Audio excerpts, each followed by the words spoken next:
AITA for canceling my fiancé's credit cards and throwing him out after discovering he was cheating on me with my best friend. I, 32F, have been with my fiancé, Jake, 34M, for 5 years. We got engaged last year, and everything seemed perfect, or at least I thought it was. A little backstory. Jake and I have had our ups and downs like any couple, but we were always solid, or so I believed. I work in tech and have a pretty good job, making significantly more than Jake, who's still trying to establish himself in his career. I never minded being the primary breadwinner. I've always been happy to help him out. That's just what you do for the people you love, right? I even added Jake to my credit cards to make life easier for him since his income was inconsistent.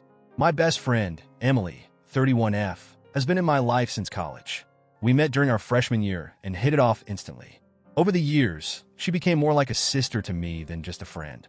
She's been through thick and thin with me, supporting me during rough patches and celebrating the good times. Emily and Jake got along well, too. In fact, I used to think it was great how close they were because it felt like having a little family of my own. I never once thought it could turn into something else. But a few weeks ago, things started to feel off.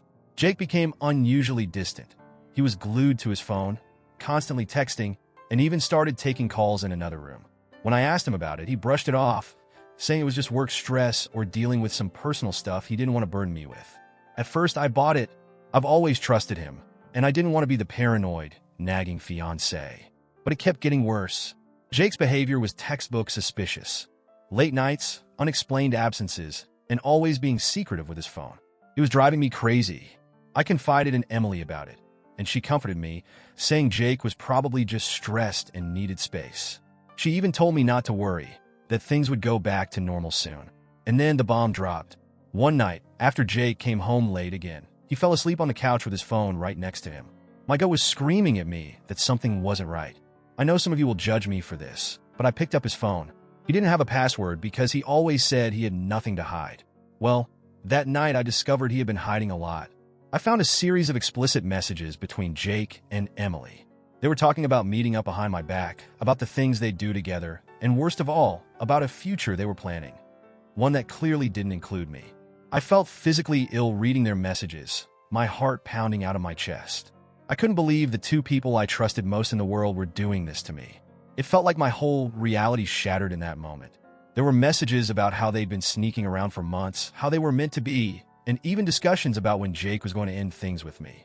It was the ultimate betrayal, and I felt humiliated, angry, and utterly heartbroken.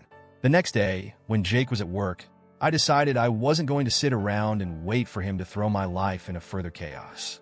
I canceled all his credit cards that were under my name, removed him from our joint account, and immediately changed the locks. I wasn't about to let him waltz back in after what he'd done. I packed up all his stuff and put it in a few suitcases on the porch with a note telling him to never contact me again. When Jake got home, he was furious. He banged on the door, yelling and calling me names, accusing me of being vindictive and cruel. He kept shouting that I was overreacting and that we needed to talk this through like adults. But honestly, I didn't see the point in talking. What was there left to say after what I saw? Emily, my so-called best friend, hasn't said a word to me since. Not even an apology or an explanation. It's like she's vanished off the face of the earth, and honestly, I hope she stays gone. I've cut off all contact with both of them, but now that the initial anger has faded, I'm starting to question if I went too far. Jake has reached out through mutual friends, saying that he's in a bad place financially and that canceling the cards has left him struggling to pay bills. I've had some friends tell me that I was right to do what I did, while others think I should have at least given him a chance to explain himself before going nuclear. And Emily, well, I don't even know what to think anymore. So, Reddit, AITA, for cutting Jake off financially, kicking him out, and cutting Emily out of my life after finding out they were cheating on me? I feel like I'm losing my mind, and I'm not sure what's right or wrong anymore.